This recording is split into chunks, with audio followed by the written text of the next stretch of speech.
विश्वविद्यालय इलाहाबाद। जय तुम्हारी विश्वविद्यालय इलाहाबाद।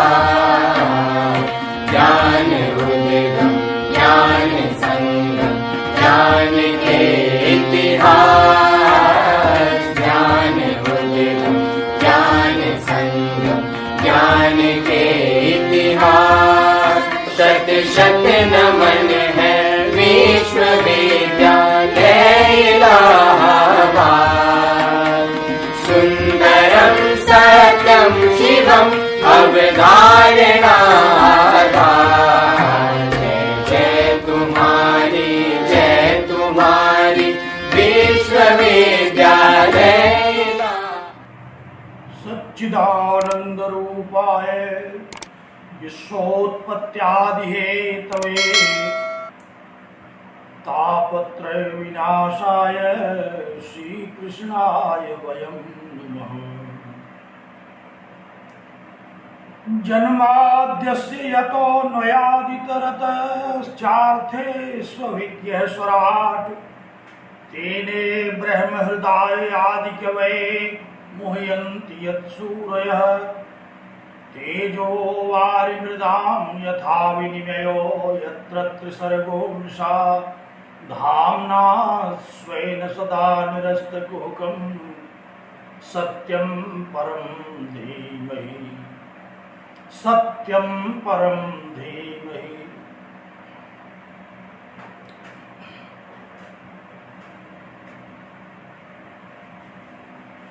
अपनी ज्ञान परंपरा के द्वारा अखिल विश्व को आलोकित करने वाले महिमा मंडित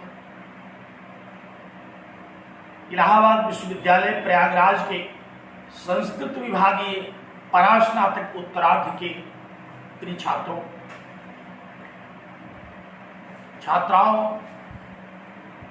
पूर्व छात्रों और वेदांतानुरागी सज्जनों,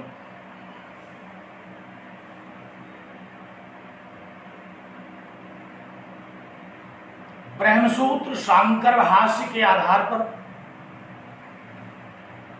ब्रह्म सत्यम जगन मिथ्या जीवो ब्रह्मयो नापरः इस सिद्धांत की प्रतिष्ठा के लिए भगवान श्रीमदादि जगत गुरु शंकराचार्य के द्वारा रचित शारीरिक भाष्य पर आश्रित अद्वैत वेदांत की यह चर्चा हम लोग निरंतर कर रहे हैं।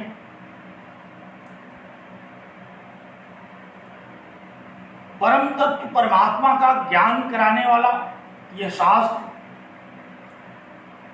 अविद्यादि दोष के विनाश के द्वारा त्रिविध दुखों को नष्ट करके मनुष्य के परम कल्याण की कामना से प्रवृत्त है। ऐसा यह महनीय शास्त्र हम लोगों के कल्याण के लिए हो। इन शुभकामनाओं के साथ मैं आप सभी को नमन करता हूं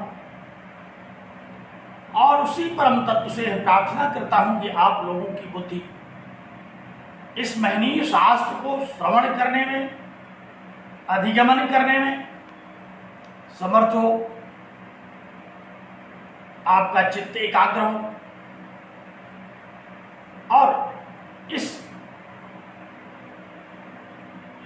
महनीय शास्त्र का आप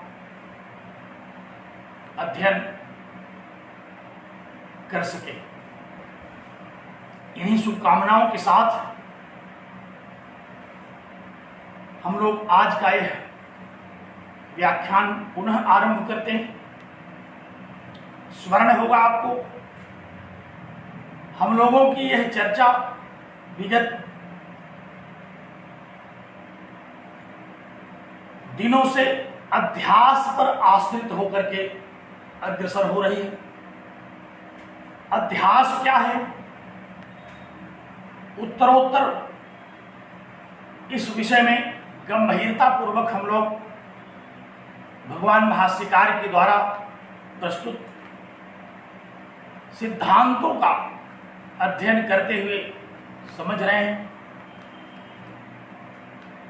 स्मृति रूप पूर्व दृष्टावभाष अध्यास, अद्वैत वेदांत का ब्रह्म संबंधी यह ज्ञान तथा इसके साथ ही भगवान भाष्यकार के द्वारा उपस्थित किया गया आत्मख्याति, रसख्याति, अन्यथा ख्याति आदि अन्य जो अध्यास विषय सिद्धांत हैं उन पर भी हम लोगों ने चर्चा किया, व्यापक चर्चा किया और समझने की चेष्टा की। स्मरण होगा आपको कि हम लोग अभी तक अध्यास के विषय में चर्चा करते हुए यह समझ पा रहे हैं कि इस व्यावहारिक जगत में हमें एक वस्तु में दूसरी वस्तु का भ्रम हुआ करता है। दृष्टांत के रूप में हम लोग सुप्तिका में रजत का भ्रम, रज्जु में सर्प का भ्रम,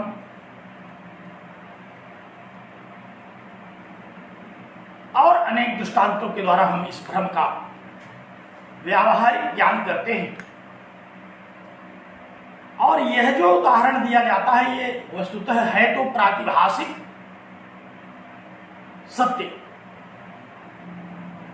लेकिन ये दृष्टांत हमारे आपके लिए बड़ा उपयोगी है। दृष्टांत किसे कहते हैं? जिसको वक्ता और श्रोता दोनों जानते हैं। दृष्टः अंतः ययोः, जिस सिद्धांत के विषय में, जिस विषय वस्तु का बोध वक्ता और श्रोता दोनों को है, वही तो दोनों समझ पाएंगे। तो दृष्टांत के द्वारा हम सिद्धांत को समझने की चेष्टा करते हैं। इस प्रातिभाषिक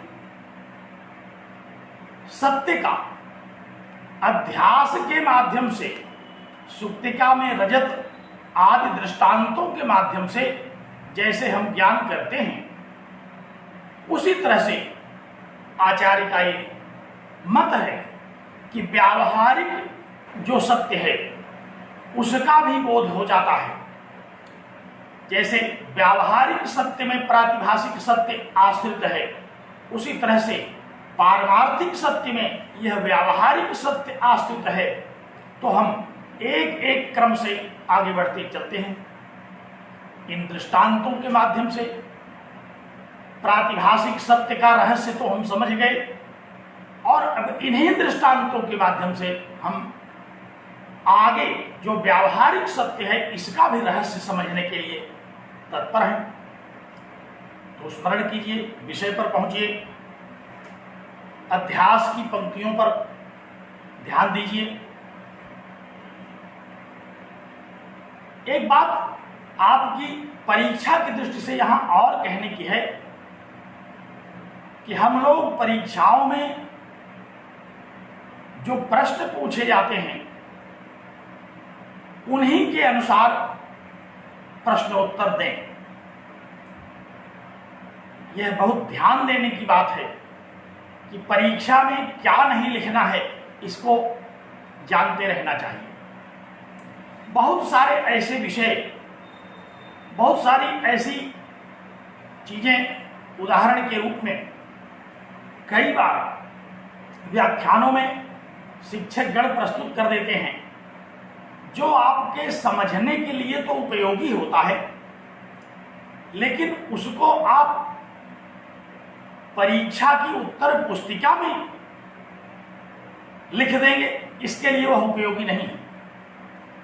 क्योंकि समझाना हमारा उद्देश्य है। कैसे आप समझेंगे? किसी भी जटिल रहस्य को समझने के लिए हम किन किन हथकंडों को अपनाएं, कौन कौन सा उदाहरण दें, कौन सी कहानी सुना दें, कौन सा दृष्टांत आपको बता दें, आपके चित्त को भी प्रसन्न रखें, आप इस गूढ़ रहस्य से उदासीन भी ना हो, इन सारी बातों को ध्यान में रखना शिक्षक का दायित्व होता है। लेकिन आपका ये दायित्व है कि उन सारी बातों को आप परीक्षा की उत्तर पुस्तिकों में न लिखें। विशेष रूप से भगवान शंकराचार्य के द्वारा वर्णित यह जो शास्त्र है, इसमें किसी भी सूत्र की जब प्रश्न पत्र में चर्चा आती है और प्रश्न पूछा जाता है सूत्र के विषय में, तो एक एक सूत्र के विषय में भगवान शंकराचार्य ने स्वतः इतना विस्तृत लिख दिया है कि उसको अब आप अलग कहीं और शास्त्र से, इतिहास से, पुराण से, अन्य शास्त्रों से और संवर्धित परिवर्धित करें, इसकी कोई बहुत आवश्यकता नहीं है। समझने के लिए तो हम यहाँ उद्धृत करते हैं, समझने के लिए हम यहाँ ढेर सारे विषय जो मुख्य विषय से संबद्ध होते हैं उनकी भी चर्चा किया करते हैं, लेकिन परीक्षा में बड़ा सीमित समय होता है। उस सीमित समय में हमें निर्धारित सभी प्रश्नों के समन्वित उत्तर देने के लिए बहुत जागरूक रहने की आवश्यकता होती है। कई बार भूमिका लिखने में ही पूरा समय चला जाता है और प्रश्न का जब उत्तर लिखना हम आरंभ करते हैं तब तक परीक्षा का समय बीत चुका होता है। तो मैं आपको ये बताना चाह रहा हूं कि जैसे अध्यास के विषय में भगवान शंकराचार्य के इस ग्रंथ से आपसे प्रश्न पूछा गया, तो इस अध्यास का निराकरण करने के लिए, इस अध्यास के विषय में विस्तृत विवेचन करने के लिए इस भाष्य में ही प्रचुर सामग्री है। यदि आप भाष्य की पंक्तियों को ठीक से लगा लें, भाष्य की पंक्तियों को ठीक से तात्पर्य इसका समझ लें, तो आपको कहीं भटकने की आवश्यकता नहीं होगी। बड़े विस्तार से आचार्य ने प्रतिपादन किया है।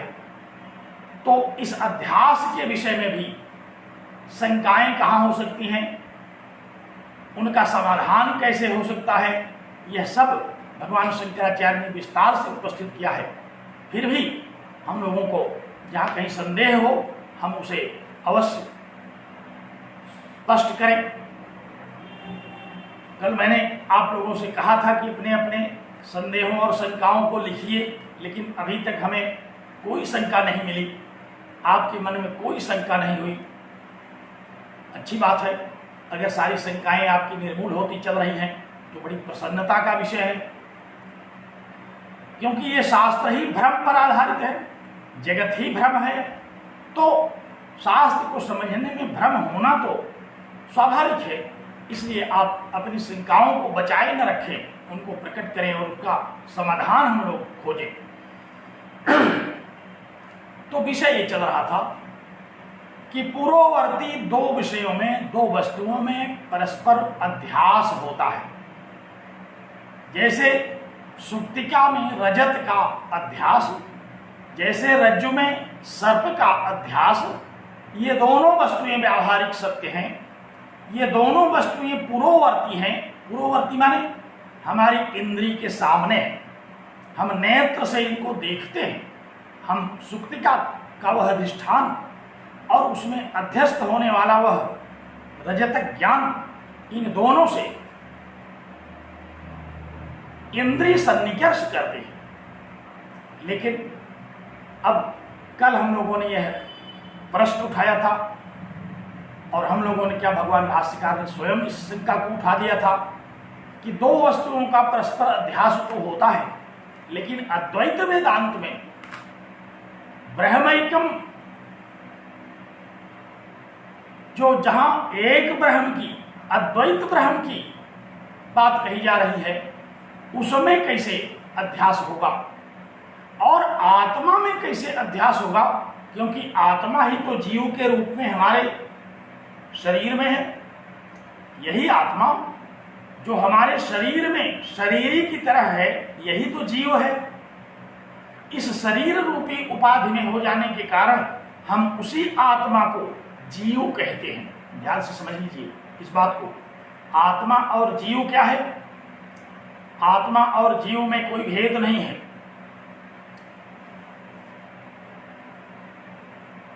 इसीलिए जो हमारे बड़े अपने होते हैं हम लोग उनको आत्मीय कहते हैं, और जीव सबसे बड़ा आत्मीय है। जान बचाने के लिए हम सारा यत्न कर लेते हैं, क्योंकि उपनिषदों ने कहा कि आत्मा ही सबसे प्रिय वस्तु है। इस संसार में आत्मा से ज्यादा प्रिय अन्य कोई पदार्थ नहीं है, और यही आत्मा है, यही जीव है, और परमार्थतः जीवो ब्रह्मैव नापरः, यही हमें समझने का लक्ष्य मिला हुआ है। तो जो जीव है, जो आत्मा है, यह तो अतीन्द्रिय है देही, है देह में, लेकिन हमारी इंद्रियों का विषय नहीं बनता।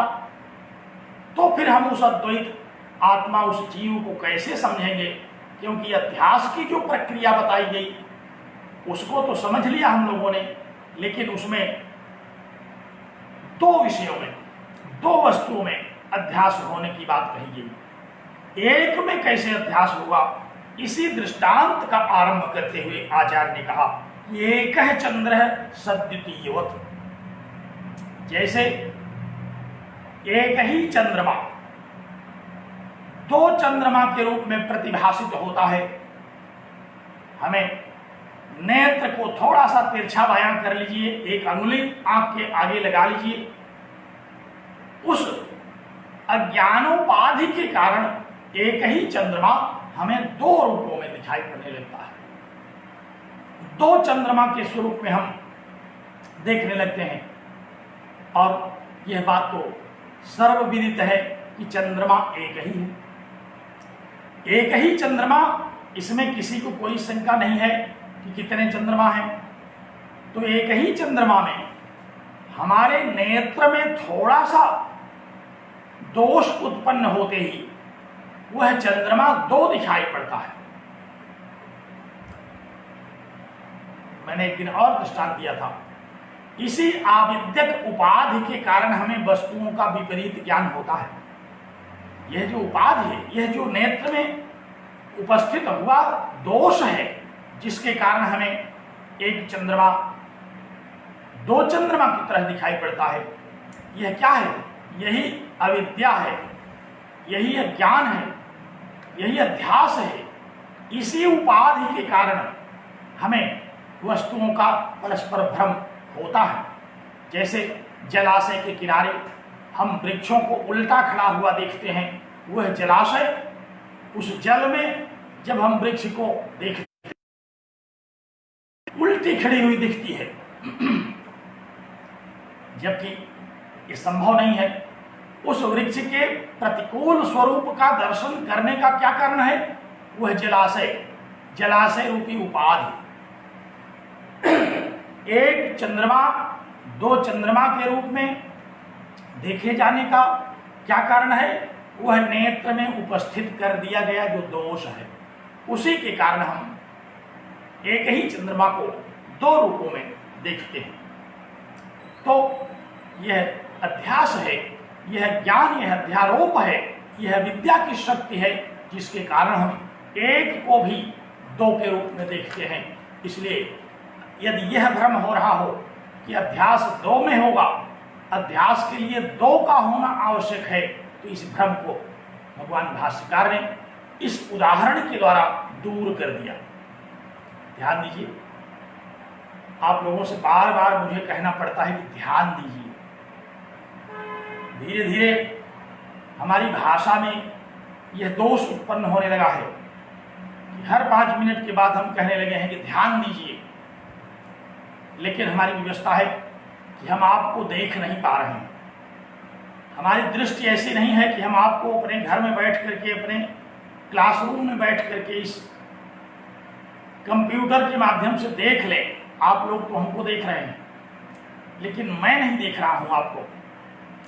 मैं आभास कर रहा हूं कि आप जरूर सुन रहे होंगे हमारी बात को। यह आशंका भी हमको होती है कि आप जरूर इधर उधर भी देख रहे होंगे, क्योंकि कक्षा में हमने 35 साल से इस बात को देखा है कि इधर उधर देखने की प्रवृत्ति रहती है। इसीलिए मैं बार बार आपसे कहता हूं कि ध्यान दीजिए, चित्त एकाग्र कीजिए।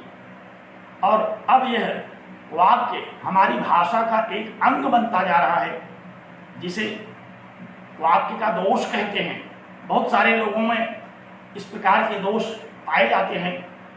2-4 वाक्य बोलेंगे तो उसमें एक वाक्य ऐसा कूद पड़ेगा जिसका उस विषय से कोई संबंध नहीं होता। मैं बड़ा सावधान रहता हूं, इस बात को ध्यान में रखता हूं कि कोई ऐसे वाक्य को ठीहा न बना लूं। लेकिन आजकल मैं आत्मचिंतन कर रहा था तो देख रहा था कि मुझे बार बार ये कहना पड़ता है कि ध्यान दीजिए, स्मरण कीजिए। परंतु यह बड़ा आवश्यक समझता हूं मैं, क्योंकि ध्यान दीजिए कहने से जरूर आपके ऊपर असर पड़ता होगा। आपका ध्यान इधर उधर अगर गया होगा तो भी वह फिर से आ जाता होगा विषय पर, और ये विषय बिना ध्यान दिए समझने में आता नहीं। इसलिए ध्यान दीजिए। क्या ध्यान देना है कि एक है चंद्र सद्योतीयवत्, एक में भी अध्यास हो सकता है। क्योंकि अध्यास का कारण 1, 2, 4 होना नहीं है। अध्यास का कारण दृष्टि में दोष होना है। अध्यास का कारण अज्ञान है। तो एक है चंद्र सद्योतीयवत्, और एक यही आशंका यहां और बढ़ गई आगे। कहा कि कथम पुनः, भाष्य की एक एक पंक्ति देखिए, एक एक पंक्ति के एक एक पद देखिए, क्योंकि हम लोगों की परंपरा प्रतिपद अध्ययन करने की है। अगर हम भावार्थ बताते तो एक एक दिन में 2-2, 4-4 सूत्र बता सकते थे, लेकिन हम महीनों एक सूत्र के भाष्य पर चलते हैं। उसका यही कारण है कि आप सूत्रों के भाष्यों को पढ़ना, समझना, एक जो प्रक्रिया उसकी आचार्य परंपरा से हमको मिली है, आप भी उसे प्राप्त करेंगे। तो यहाँ एक पुनः शंका किया भगवान शंकराचार्य ने। कहा कि कथम पुनः प्रत्यगात्मनि अविषय अध्यास विषयस्तद्धर्माणाम। कहा कि विषय और उसके धर्मों का अविषय प्रत्यगात्मा में कैसे अध्यास होगा। ये भी बात मान ली हम लोगों ने कि एक चंद्रमा 2 के रूप में दिखता है, परंतु वह भी तो बाह्य है। चंद्रमा भी हमारी इंद्रियों का विषय बनता है, लेकिन प्रत्यगात्मा जो है, ये प्रत्यगात्मा क्या है? प्रत्यगात्मा ही जीव को प्रत्यगात्मा कहते हैं। नित्य शुद्ध बुद्ध मुक्त सत्य स्वभाव परमानंद स्वरूप है। और जब यही आत्मा जीव के रूप में अविद्याग्रस्त होकर के, अविद्या से आवृत होकर के, ग्रस्त होकर के नहीं, हमारी बुद्धि में जब अविद्या हो जाती है, तब यही आत्मा शरीर में आकर के प्रत्यगात्मा हो जाता है।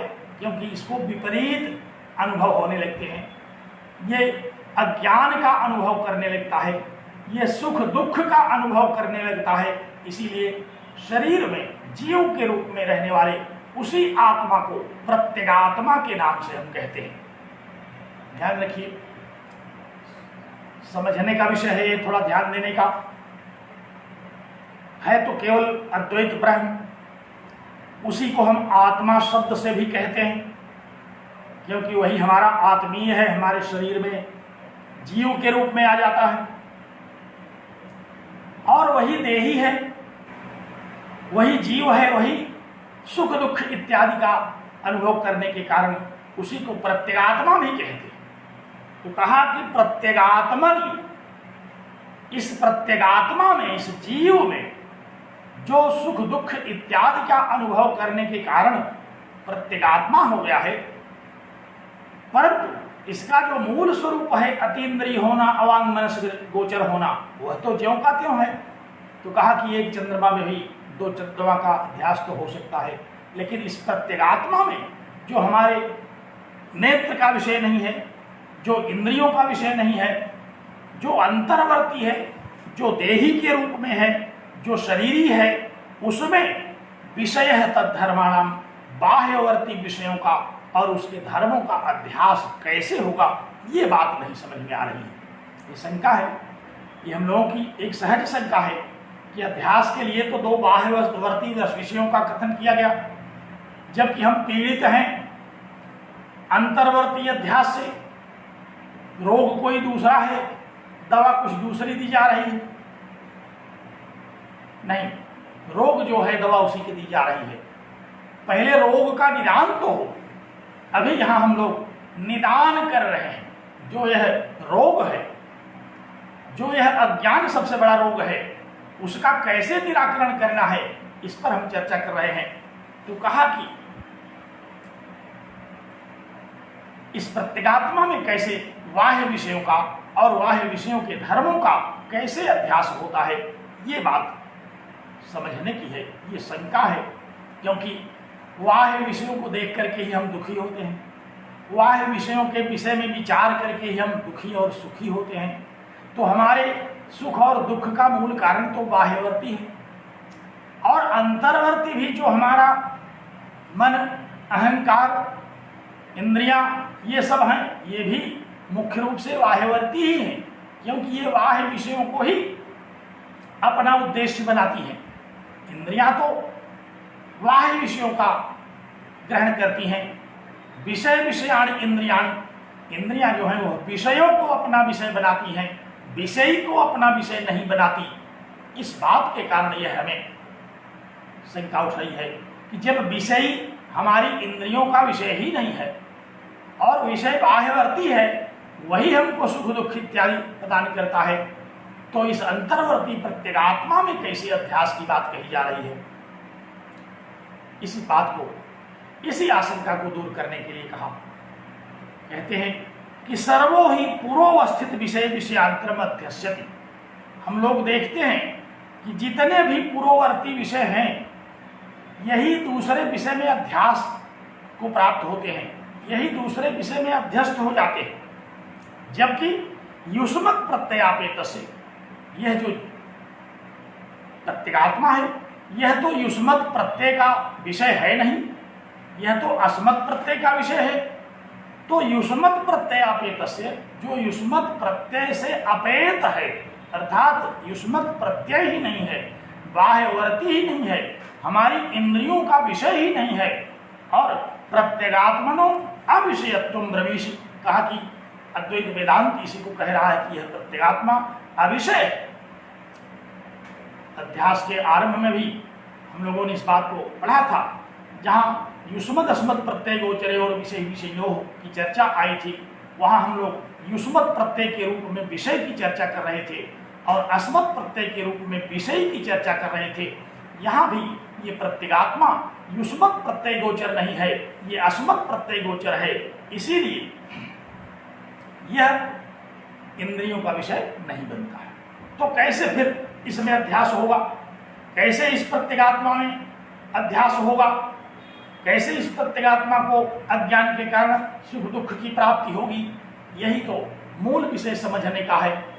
अब हम लोग अपने मूल विषय पर आ गए हैं।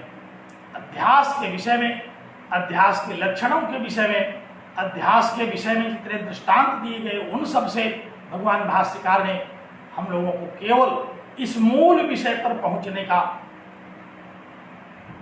साधन बनाया। उच्यते, देखिए भाष्य देखिए, अब कहते हैं आशंका।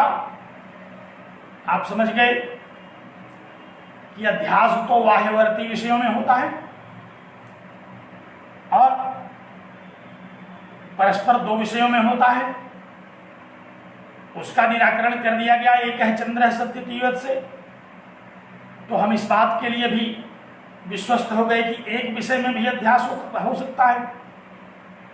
परंतु फिर शंका उठी कि विषय तो बाह्यवर्ती होता है, प्रत्यगात्मा के विषय में कैसे अध्यास हो रहा है, वह तो अंतर्वर्ती है, वह तो अतीन्द्रिय है।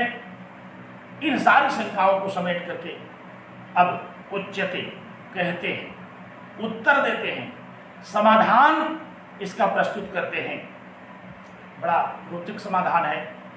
इस समाधान को आप ध्यान से सुनिए तो अभी तक जो बातें समझ में न भी आई होंगी वो भी आ जाएंगी। इस अद्वैत वेदांत की सबसे बड़ी विशेषता यह है कि ध्यान पूर्वक सुनते रहने पर जो विषय पूर्व में हमें समझ में नहीं आए होते हैं वे उत्तर वक्तव्यों में समझ में आ जाते हैं।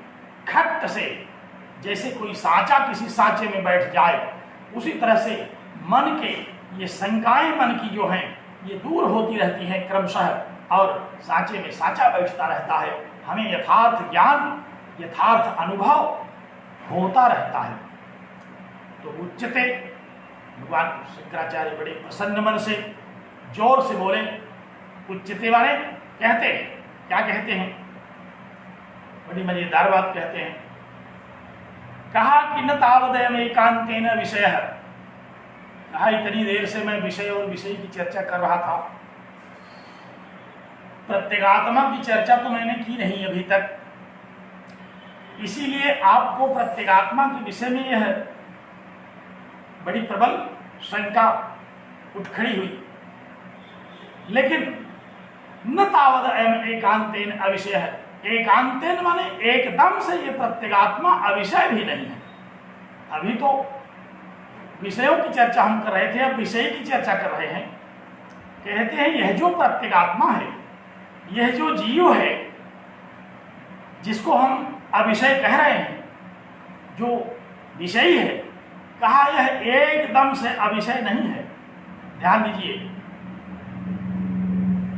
यह भी अस्मत् प्रत्यय के रूप में विषय बनता है। जीव जो है मैं के रूप में हम लोग इस पर भी विचार करते हैं।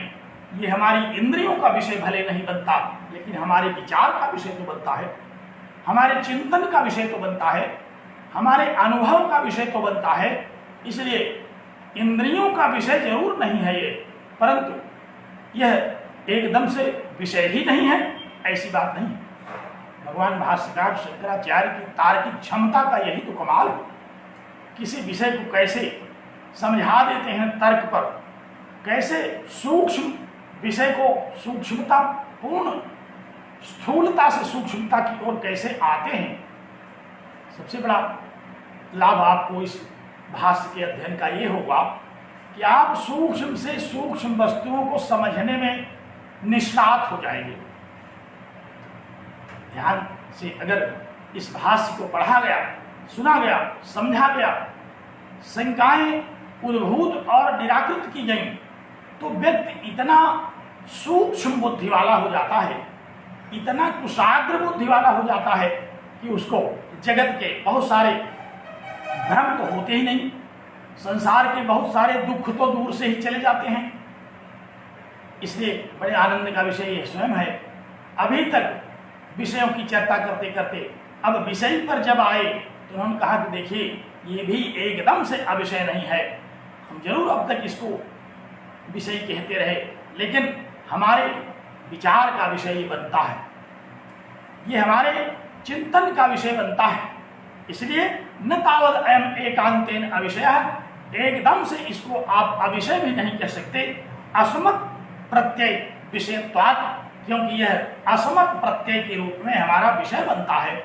अस्मत् के रूप में, मैं के रूप में हम इसको अपने विचार का विषय तो बनाते ही, और अपरोक्षत्वाच्च, ये हमारे इंद्रियों का विषय भले न बने, हम इसका इंद्रिय सन्निकर्ष भले न कर पाए, लेकिन यह अपरोक्ष बनता है। हमें स्वतः स्फूर्त ज्ञान से इसका अनुभव होता है। हम अपने जीव, अपनी आत्मा का इंद्रियों के द्वारा ज्ञान भले न कर पाए, लेकिन हमें स्वतः स्फूर्त ज्ञान से अपने विषय में, अपने चैतन्य स्वरूप को समझने का एक अनुभव तो होता ही रहता है। इंद्रियों की इसमें कोई आवश्यकता नहीं पड़ती। जिनकी इंद्रियां विकल हैं उन्हें भी अस्मत् प्रत्यय के रूप में इस जीवात्मा का बोध तो होता है। तो कहा कि अपरोक्षत्वाच्च, क्योंकि ये प्रत्यक्ष नहीं है, प्रत्यक्ष और अपरोक्ष दो शब्द आए, ध्यान से इसको समझना चाहिए। प्रत्यक्ष माने इंद्रियार्थ सन्निकर्ष जन्य ज्ञानम प्रत्यक्षम, इंद्रियार्थ सन्निकर्ष जन्य जो ज्ञान होता है वो तो प्रत्यक्ष है, और जो स्वतः स्फूर्त ज्ञान हमको हो जाता है वह अपरोक्ष है।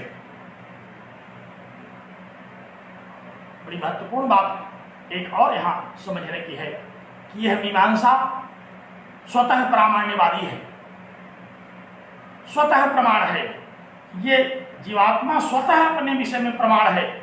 इसको सिद्ध करने के लिए किसी अन्य प्रमाणों की आवश्यकता नहीं है। ये स्वतः अन्य प्रमाणों पर इसका प्रभाव पड़ता है। ये तो स्वतः स्फूर्त है, स्वयं प्रकाश है। ये कैसा तत्व है? ये स्वयं प्रकाश है, अन्य प्रमाणों को प्रमाणित करता है, अन्य प्रकाशों को प्रकाशित करता है, अन्य विषयों को भाषित करता है।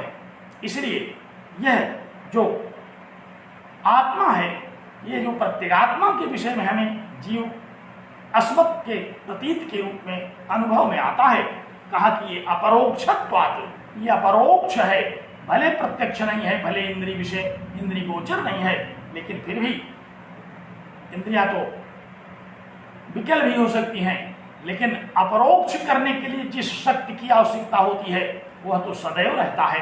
तो अपरोक्षत्वात् कहा कि सबको अपने अस्तित्व के विषय में ज्ञान है, अपने अस्तित्व के विषय में स्वतः स्फूर्त ज्ञान होना ही अपरोक्ष ज्ञान है।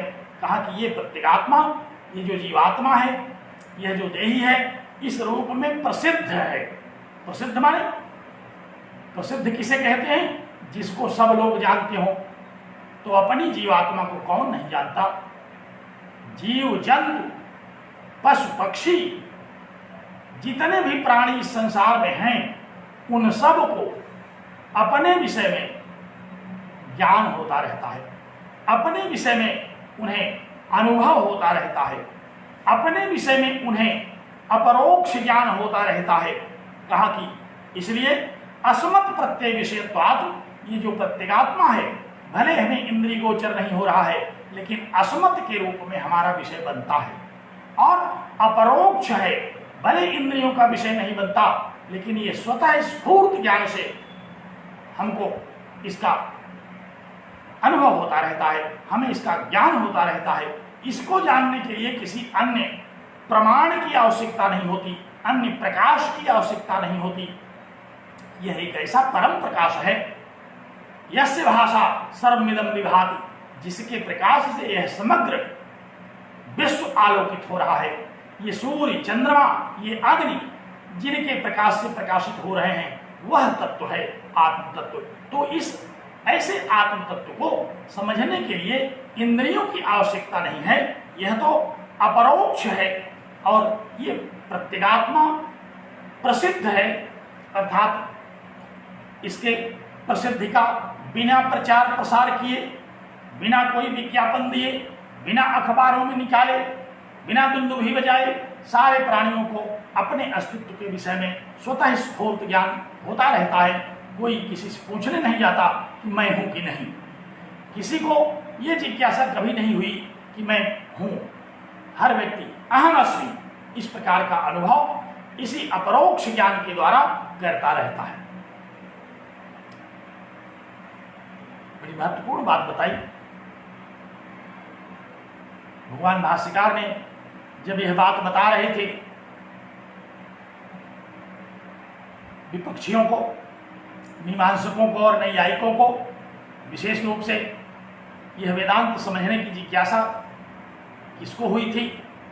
मीमांसकों को, नैयायिकों को, जो अपने को बहुत बड़ा विद्वान मानते थे, बहुत बड़े वेदज्ञ के रूप में समझते थे। हम लोगों ने शंकराचार्य और मंडन मिश्र के शास्त्रार्थ के उस संक्षिप्त निरूपण में यह देखा है कि सबको वेदांत ही समझने का उद्देश्य रहता है, लेकिन जब वेदांत नहीं समझ पाते तो कुछ और समझ जाते हैं। ऐसा नहीं है कुछ नहीं समझ पाते, समझते हैं। यही तो अध्यास है। हम किसी विषय को समझने जब चलते हैं तो उसको न समझ पाए, ये बात और है, हम कुछ न कुछ समझ जाते हैं। तो ये लोग कुछ और समझ जाते थे, इसलिए पदे पदे इनको शंका होती थी। और जैसे ही भगवान शंकराचार्य ने इस शंका को निर्मूल किया कि ये प्रत्यगात्मा भी अस्मत् के रूप में विषय बनता है, ये प्रत्यगात्मा भी अपरोक्ष होने के कारण सबको अनुभव में आता है और ये प्रत्यगात्मा अति प्रसिद्ध है।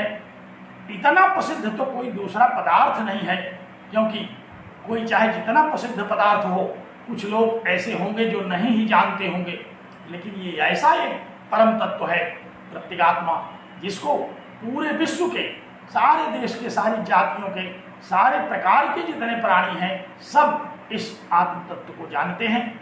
सबको प्रत्यगात्मा के रूप में यह अनुभव में आता है और इसमें भी अध्यास होने के लिए इंद्रिय सन्निकर्ष की आवश्यकता नहीं है, क्योंकि हम एक में भी अध्यास का ज्ञान कर रहे हैं। जब हम लोगों को गुरुजी पढ़ा रहे थे तो इस प्रसंग में एक बात उन्होंने कही, मुझे उन प्रसंगों में वे बातें याद आ जाती हैं जो गुरुदेव ने पढ़ाते समय कहा था। बड़ा रोचक उनका कथन होता था। हम लोग तो उतना रोचक नहीं बता पाते, उतनी गंभीरता नहीं है हम लोगों में, शास्त्रों का अध्ययन उतना नहीं है, फिर भी जो सुना है गुरुजी से, जो याद है, जो समझा है, वो आप लोगों को बताने की चेष्टा करते हैं।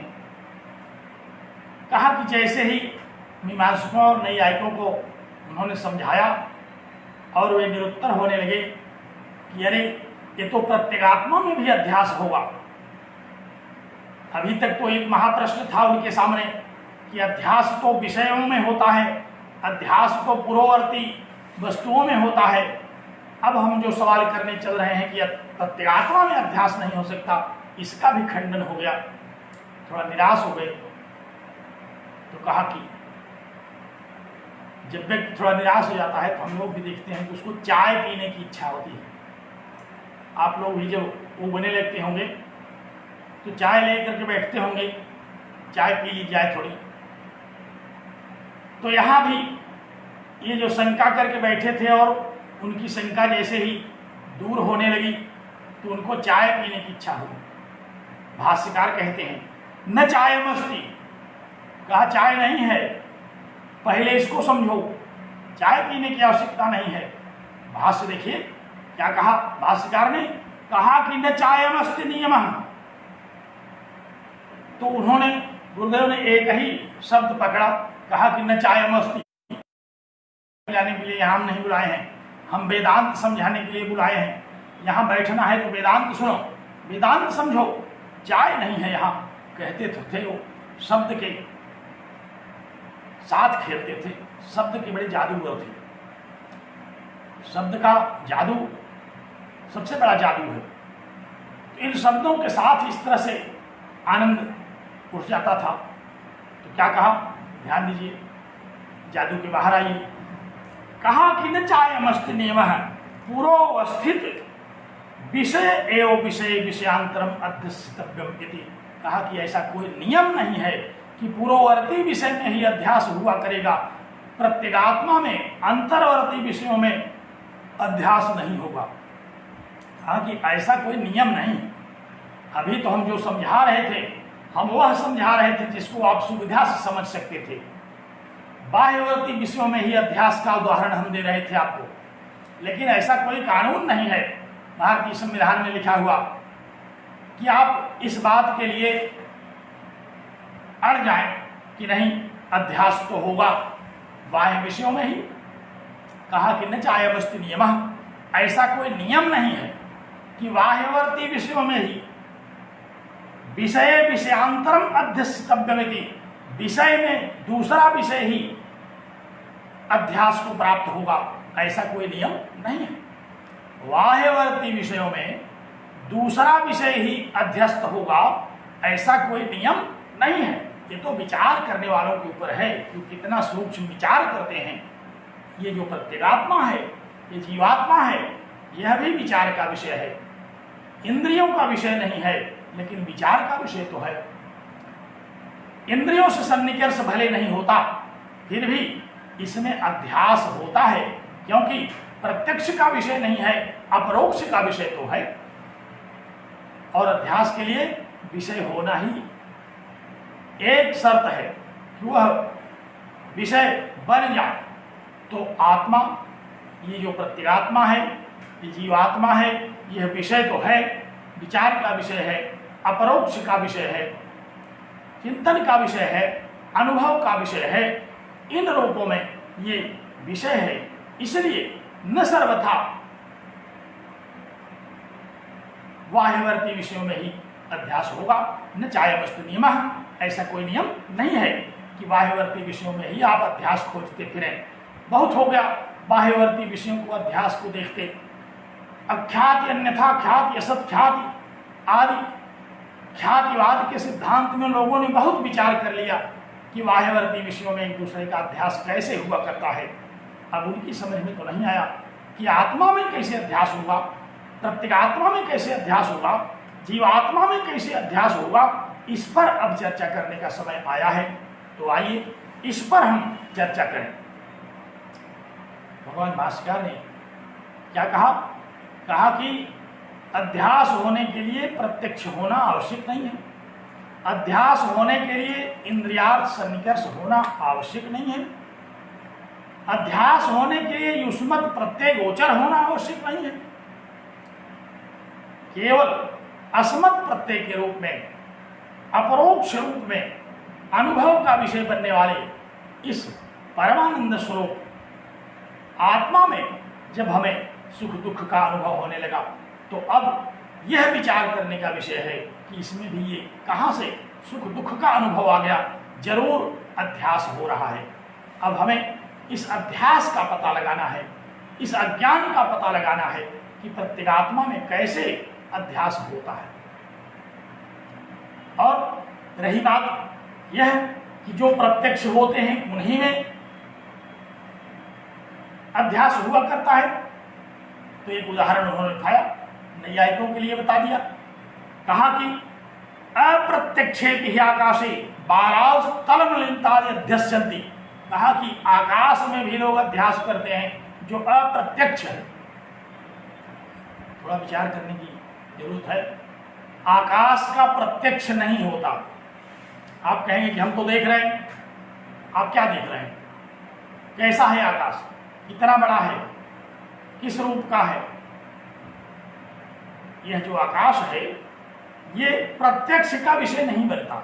और विशेष रूप से नैयायिकों को समझाया। उन्होंने कहा कि आकाश तो नित्य है आपकी दृष्टि में। नैयायिक लोग आकाश को नित्य मानते हैं, ये उद्भूत नहीं होता। प्रायः प्रत्यक्ष होने के लिए नैयायिकों ने कहा कि जो उत्पन्न हो और जिसका स्पर्श किया जा सके वही प्रत्यक्ष का विषय बनता है। तो भगवान शंकराचार्य ने कहा कि भाई आकाश आपकी दृष्टि में न तो उद्भूत होता है और न ही स्पर्श किया जा सकता है। क्या आप आकाश को छू सकते हैं? है कोई जो आकाश का स्पर्श करे? हाथ फैलाए रहिए, हाथ पांव मारते रहिए, कुछ स्पर्श नहीं होगा। तो कहा कि नैयायिकों से कि आप तो क्यों इस इंद्रियार्थ सन्निकर्ष के चक्कर में पड़े हैं? आप तो स्वयं आकाश को मानते हैं कि वो नित्य है, लेकिन आप ही लोग यह भी सुनते हैं कि बालाह, जो मूर्ख लोग हैं, अप्रत्यक्षे आकाशे, प्रत्यक्ष न होने वाले आकाश में तल मलिनतादि अध्यस्यन्ति। वे कहते हैं कि आकाश तल मलिन है, नीला है। हम लोगों को आकाश कैसा दिखाई पड़ता है? नील आकाश दिखाई पड़ता है। बड़े बड़े कवि हैं, कह देते हैं नील गगन के तले, तो उनको आकाश कैसा दिखाई पड़ा? नीला। जब आकाश दिखाई ही नहीं पड़ता तो नीला कैसे दिखाई पड़ेगा? जब आकाश प्रत्यक्ष का विषय ही नहीं बनता तो नीला कैसे बनेगा? तो शंकराचार्य जी ने नैयायिकों को उन्हीं के सिद्धांत के अनुरूप एक विषय उठाया और दे दिया। कहा कि इसको बताइए कि आकाश तो आपकी दृष्टि में प्रत्यक्ष नहीं बनता क्योंकि न ये उत्पन्न है न ही स्पर्श का विषय। तो फिर आप न तो इसको किसी इंद्रिय से जान सकते हैं न स्पर्श कर सकते हैं। फिर भी बालाह, मूर्ख लोग आकाश को क्या कहते हैं कि नीला है। और इतना ही नहीं कहते, कई बार तो कह देते हैं पीला है। कई बार तो किसी परिस्थितिवश लोगों को आकाश लाल पीला दिखता है, तो जो दिख ही नहीं रहा है उसको कोई कह दे रहा है नीला है, कोई कह दे रहा है पीला है, कोई कह दे रहा है लाल पीला है, कोई कह रहा है तो नीलमणि की कड़ाही है, नील कटाह की तरह यह आकाश है, कोई कह रहा है कि ये पृथ्वी की परछाई है। जिसका जो मन आ रहा है वही आकाश के विषय में आरोप लगा दे रहा है, जबकि आकाश अप्रत्यक्ष है, इंद्रिय का यह विषय नहीं बनता। नैयायिकों की दृष्टि में, ध्यान से सुनिए, किसकी दृष्टि में इंद्रियों का विषय नहीं बनता? नैयायिकों की दृष्टि में। हम वेदांतियों की दृष्टि में तो यह साक्षी है, साक्षी भाष्य से हम इसको जानते हैं। जो हमारा ये आत्मा है, इसी प्रकाश से हम आकाश को भी जान जाते हैं, आकाश को भी देख सकते हैं। यस्य भाषा सर्वमिदं विभाति, जिसके प्रकाश से यह सब कुछ प्रकाशित होता है, कि सब कुछ में तो आकाश भी है, वह भी प्रकाशित होगा। लेकिन नैयायिकों की दृष्टि में यह प्रत्यक्ष का विषय नहीं बनता, फिर भी उनको लाल पीला दिखता है। तो आचार्य ने कहा कि आपकी दृष्टि में जैसे आकाश प्रत्यक्ष नहीं है फिर भी उसमें लाल पीला दिखता है, उसी तरह से एवं अविरुद्ध प्रत्यगात्मनि अपि अनात्मा अध्यास, उसी तरह से इस प्रत्यगात्मा में अनात्मा का अध्यास होता है, इसमें भी कोई विरोध नहीं है। एवं अविरुद्ध, जैसे आपको आकाश का प्रत्यक्ष होता है, आपको ये विरुद्ध बात नहीं लगती, उसी तरह से मैं कह रहा हूं कि यह भी अविरुद्ध है कि प्रत्यगात्मा में अनात्मा का अध्यास होता है, प्रत्यगात्मा में शरीर का अध्यास होता है, प्रत्यगात्मा में शरीर के सुख दुख का अध्यास होता है, प्रत्यगात्मा में शरीर के मोटे पतले तगड़े दुबले गोरे सांवले इत्यादि होने का अध्यास होता है। तो जब आपको अप्रत्यक्ष आकाश में नीला पीला दिखता है, तो यह बात भी आपको अब समझने के लिए विवश होना पड़ेगा कि यह जो अविषय है प्रत्यगात्मा, इसमें भी अनात्मा, इस जगत का अनात्म रूप में प्रसिद्ध इस व्यावहारिक सत्य का, इस संसार का, इस शरीर का, इन वस्तुओं का अध्यास होता है। एवं अविरुद्ध प्रत्यगात्मनि अनात्माध्यास, इस प्रकार यह प्रत्यगात्मा में अनात्मा का अध्यास अविरुद्ध है। फिर परीक्षा की बात आई। ये पंक्ति बड़ी महत्वपूर्ण है। इतनी ही पंक्ति प्रायः व्याख्या की जा सकती है कि एवं अविरुद्ध प्रत्यगात्मनि अपि अनात्माध्यास, इसी तरह से प्रत्यगात्मा में अनात्मा का अध्यास होना अविरुद्ध है, संगत है। कैसे? जैसे अभी हम लोगों ने बताया, जैसे नैयायिकों को समझाया, जैसे यह बात सिद्ध कर दिया कि अविषय में भी, अविषय प्रत्यगात्मा में भी अध्यास हो सकता है। तो भगवान भाष्यकार ने कहा कि अध्यास के लिए प्रत्यक्ष होना आवश्यक नहीं, क्योंकि अप्रत्यक्ष आकाश में जब अध्यास हो रहा है तो अप्रत्यक्ष इस जीवात्मा में भी अध्यास होना तर्क संगत है। इसलिए आप ये नहीं कह सकते कि इस अविषय प्रत्यगात्मा में कैसे अध्यास होगा, आपको मानना ही पड़ेगा, क्योंकि आप ये भूल कर चुके हैं, आकाश में आपको अध्यास हो चुका है, इसलिए इस प्रत्यगात्मा में भी अध्यास होता है। इस वेदांत सम्मत विषय को स्वीकार करना पड़ेगा। यहां तक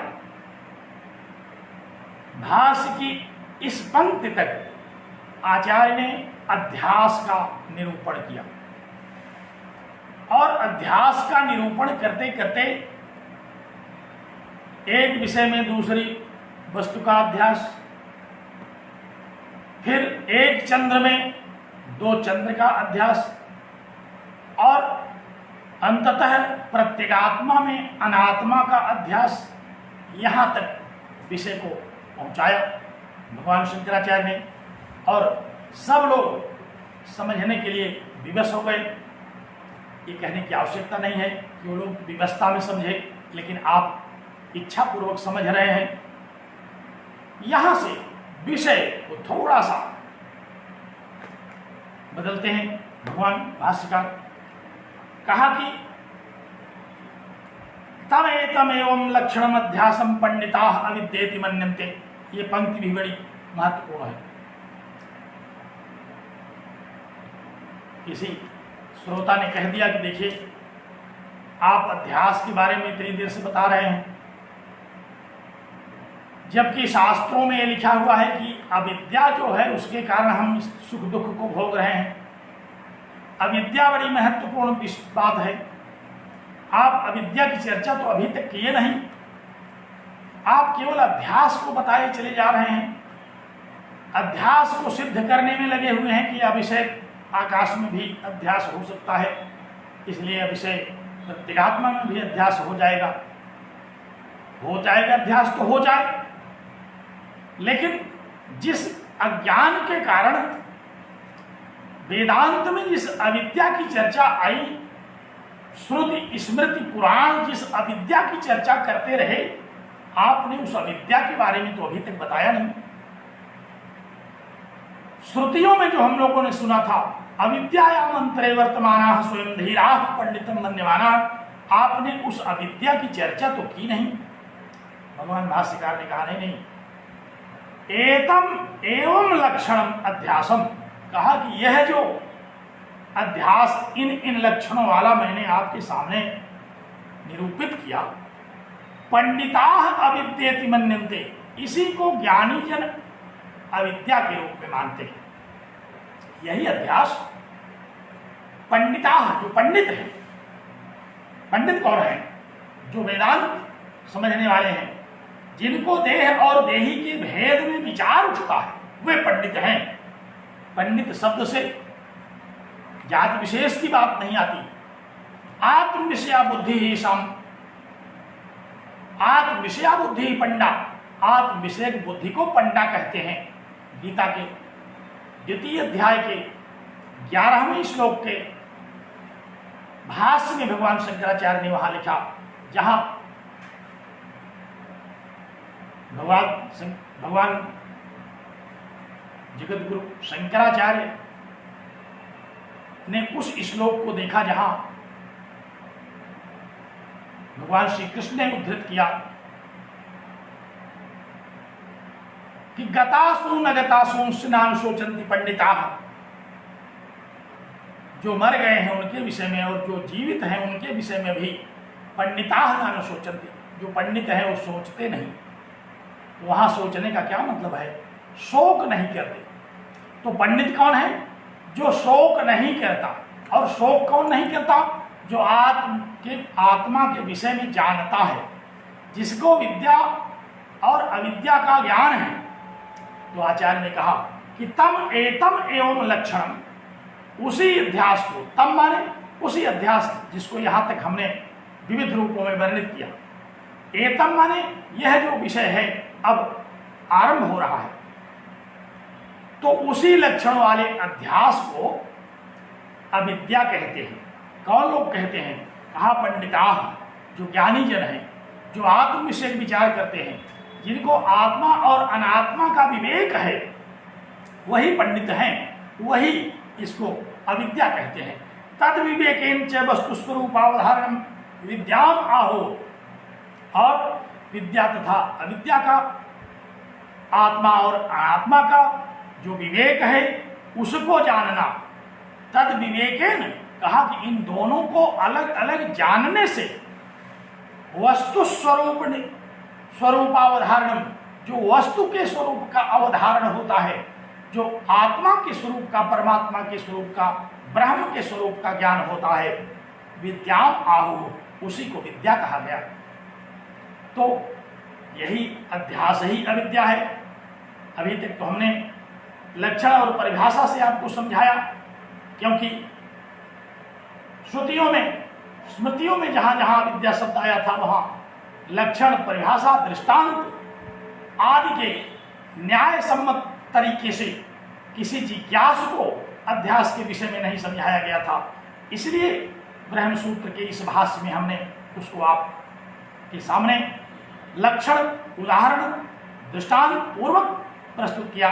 लेकिन जिसको उपनिषद कहते हैं, जिसको वेदांत कहते हैं, जिसको पंडित लोग कहते हैं, वही अध्यास ही अविद्या है और आत्मा तथा अनात्मा का भेद ज्ञान ही अविद्या है।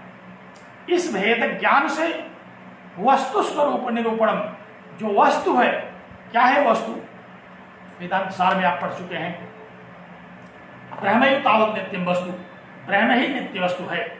तो इसी विवेक के द्वारा, इसी अध्यास, इसी अविद्या, इसी आत्मा और अनात्मा के विवेक से ब्रह्म का ज्ञान होता है, उसी के द्वारा इस आत्मा का ज्ञान होता है। ऐसा आहु पंडित लोग कहा करते हैं।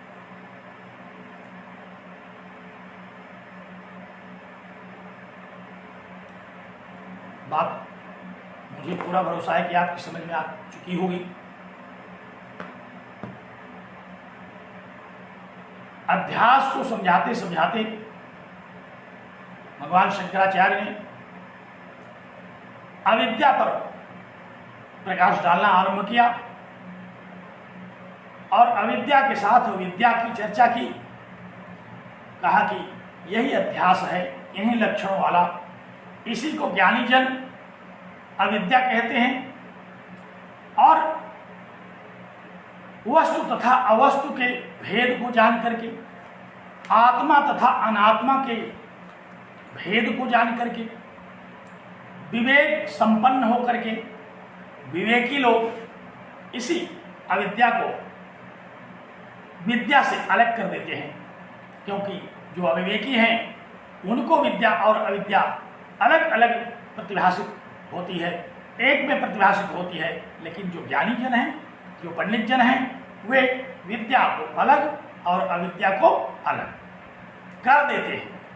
आपको स्मरण होगा, कठोपनिषद जब हम लोग पढ़ रहे थे, श्रेयश्च प्रेयश्च मनुष्य में, तब वहां श्रुति ने यह कहा था कि श्रेय और प्रेय ये दोनों मनुष्य के पास आते हैं।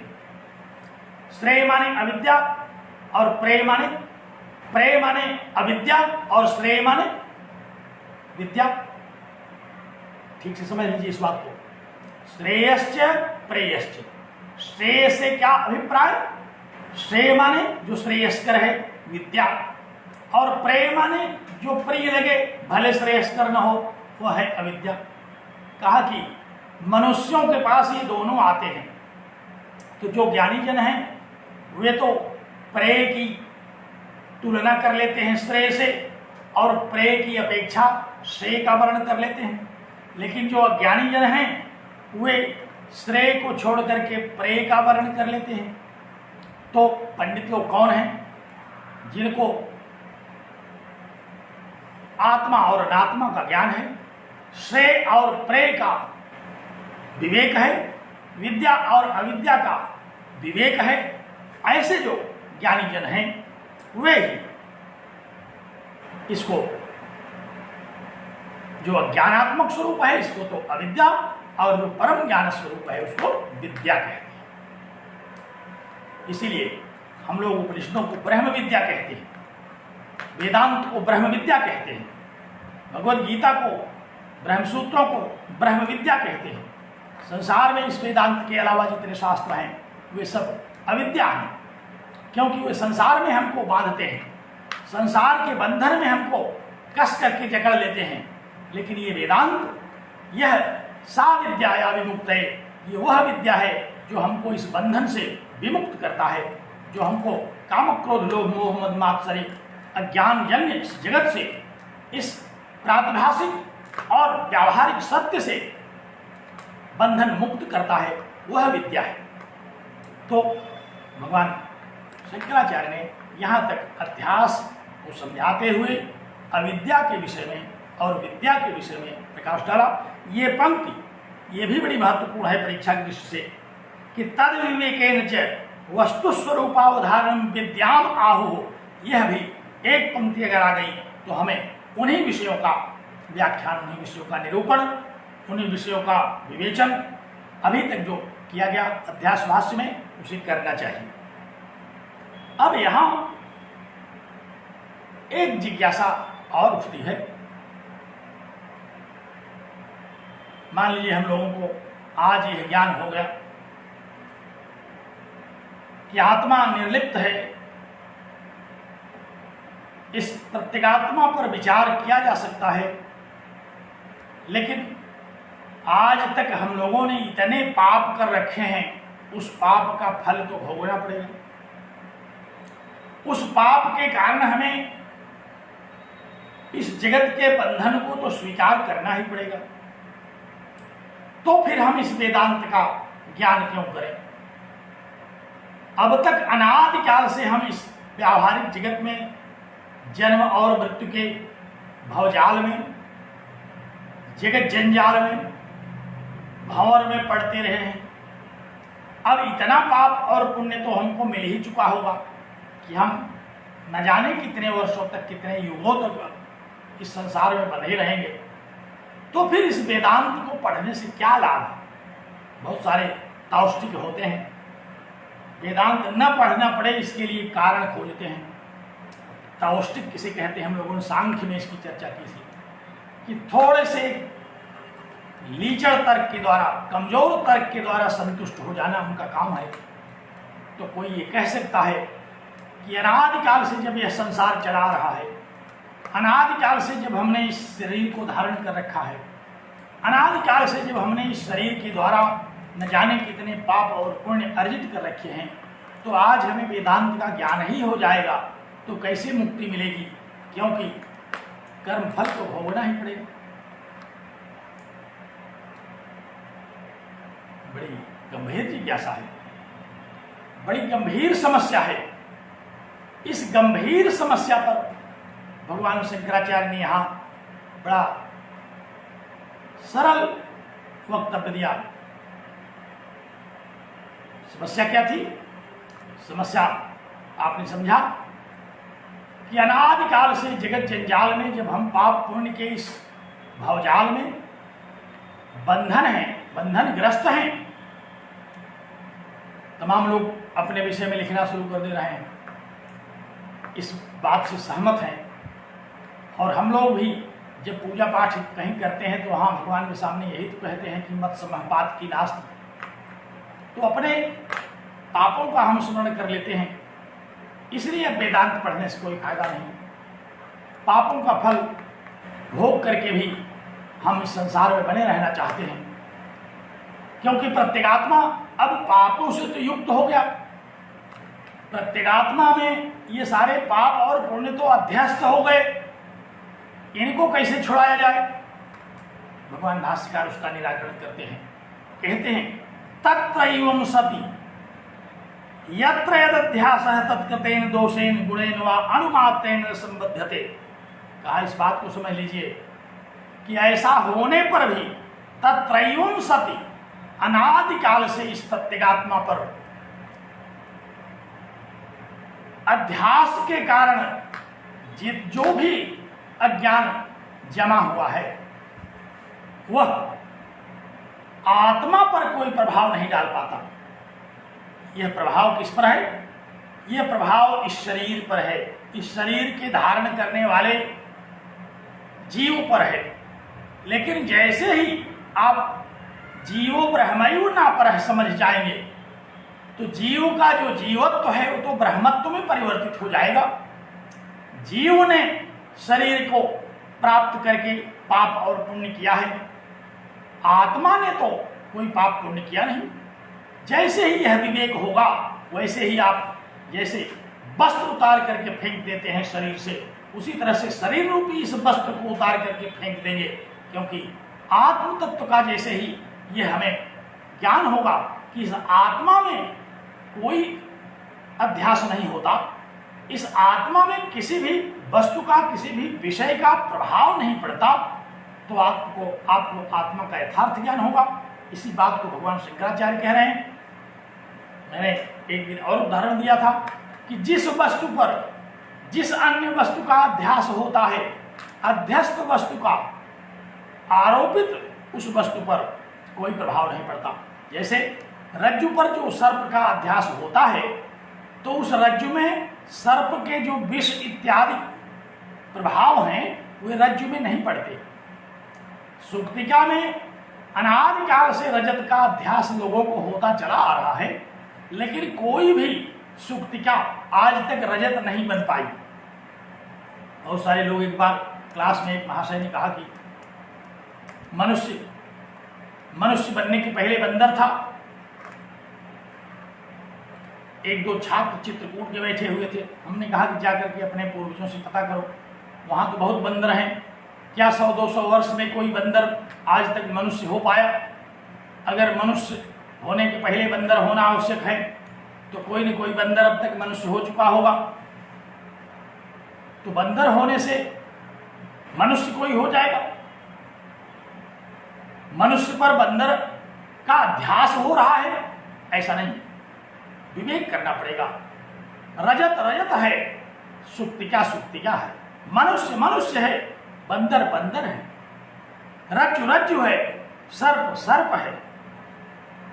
जिन वस्तुओं में एक दूसरी वस्तु का अध्यास होता है उनका अध्यस्त वस्तु से कोई प्रभाव नहीं पड़ता। तो कहा कि तत्र एवं सति, इस प्रकार होने पर भी यदध्यास है, जिस वस्तु पर जिस दूसरी वस्तु का अध्यास है, तत्कृतेन दोषेन गुणे, तत्कृत माने तत्संबंधी जो भी दोष और गुण हैं, अणुमात्रेण अपने संबद्धते, अणुमात्र भी उनका संबंध उस वस्तु से नहीं पड़ता। मैंने बताया कि रज्जु पर अध्यस्त सर्प के गुण और दोष का रंच मात्र प्रभाव नहीं पड़ता। अध्यस्त सुक्तिका में रजत का गुण दोष रंच मात्र प्रभावित नहीं कर पाता। इसलिए इस आत्मा पर भी ये जो कर्म है ये प्रभाव नहीं डाल पाते। इसीलिए तो श्रुतियों ने कहा क्षीयन्ते चास्य कर्माणि तस्मिन् दृष्टि परावरे, उस परावर के ज्ञान हो जाने पर अस्य कर्माणि, इस जीव के जो कर्म हैं, जो संचित क्रियावान और प्रारब्ध कर्म हैं, क्षीयन्ते, ये नष्ट हो जाते हैं। जैसे ही ब्रह्म विचार करते करते आपको ब्रह्म ज्ञान होगा, वैसे ही सारे पूर्व में किए गए कर्म मिथ्या हो जाएंगे। जब मिथ्या हो जाएंगे तो मिथ्या का कोई प्रभाव नहीं पड़ता, मिथ्यात्व का सत्य पर कोई प्रभाव नहीं पड़ता। इसलिए ब्रह्म विचार करते हुए जैसे ही हमें ब्रह्म ज्ञान होगा तो ब्रह्म ज्ञान हो जाने पर जगत में जो भी कृत्य, जो भी पुण्य पाप इस शरीर के द्वारा किए गए, उसका प्रभाव उस आत्मा पर नहीं पड़ता। श्रुति कह रही है क्षीयन्ते चास्य कर्माणि तस्मिन् दृष्टि परावरे, अस्य कर्माणि, अस्य जीवस्य कर्माणि, प्रारब्ध संचित क्रियमाणानि कर्माणि क्षीयन्ते, ये क्षीण हो जाते हैं, ये नष्ट हो जाते हैं। कब नष्ट हो जाते हैं? तस्मिन् परावरे दृष्टि, उस पर ब्रह्म परमात्मा का ज्ञान हो जाने पर क्षीण हो जाएंगे। जब क्षीण हो जाएंगे, विवेक हो जाएगा तो आत्म स्वरूप में स्थित हो जाएंगे, अनात्म स्वरूप से हट जाएंगे, अनात्म स्वरूप में स्थित हो जाएगा। और आत्म स्वरूप अनात्म स्वरूप में, योग शास्त्र में भी आपने इसी को देखा होगा, तदा दृष्टु स्वरूपे अवस्थानम, उस समय जो दृष्टा है वह स्वरूप में अवस्थित हो जाता है। तो जो ज्ञानी जन हैं वे स्वरूप में अवस्थित हो जाते हैं। इस अध्यस्त जगत के किसी भी गुण और दोष का उन पर कोई भी प्रभाव नहीं पड़ता। तो आचार्य ने इस बात को प्रकट किया, कहा कि तत्रैवं सति यत्र यदध्यास, यह जो अनात्मा का अध्यास आत्मा पर पड़ गया, ये अनात्मा का जो गुण दोष है वह आत्मा पर कदापि नहीं पड़ता। तो इस व्यावहारिक सत्य का, इस व्यावहारिक जगत का पारमार्थिक परम तत्व पर कोई प्रभाव नहीं पड़ता। यह जो जगत है इसके जो गुण दोष हैं, ये व्यावहारिक सत्य के जो भी गुण दोष हैं, ये पारमार्थिक सत्य को प्रभावित नहीं कर पाते। यह अध्यास के दृष्टांत से हमको समझ में आ जाता है कि जैसे रज्जु में सर्प का अध्यास होने पर सर्प का कोई गुण दोष उसको प्रभावित नहीं कर पाता, उसी प्रकार परमार्थ में इस व्यवहार का कोई प्रभाव नहीं पड़ता। बस इस पर आत्म विचार करके जैसे ही हम आत्म तत्व और अनात्म तत्व का ज्ञान करते हैं, अनात्म तत्व से सर्वथा मुक्त हो जाते हैं।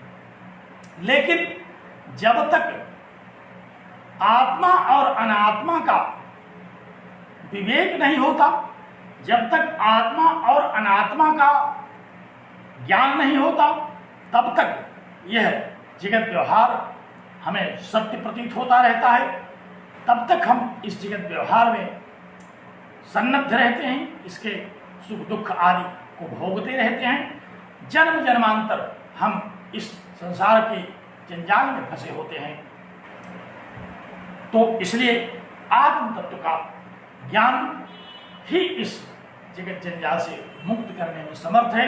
कैसे यह आत्म तत्व का ज्ञान होगा, इस विषय को समझाने के लिए भगवान भाष्यकार ने ब्रह्म विचार के पूर्व इस अध्यास विचार को प्रस्तुत किया।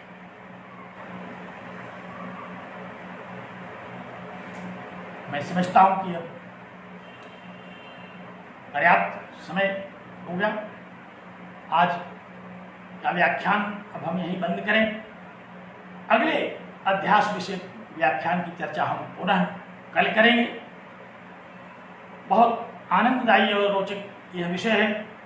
इसको जितना एक एक दिन में हो जाए उतना समझते चलिए, उस पर शंकाओं को आमंत्रित करते हुए उसका निराकरण करते चलिए, और हम लोग इस अध्यास भास समझते समझते वेदांत के उन विषयों को समझ लेंगे जिनको समझे बिना ब्रह्म विचार नहीं हो सकता। तो आज अब हम अपनी वाणी को यहीं विराम देते हैं। आप लोगों को बहुत धन्यवाद, बहुत सारा साधुवाद कि आप ऐसे महनीय विषय पर चर्चा में इतनी संख्या में सहभागी होते हैं। आपका कल्याण हो। इन्हीं शब्दों के साथ आज का यह वक्तव्य अब हम बंद करते हैं। बहुत बहुत धन्यवाद।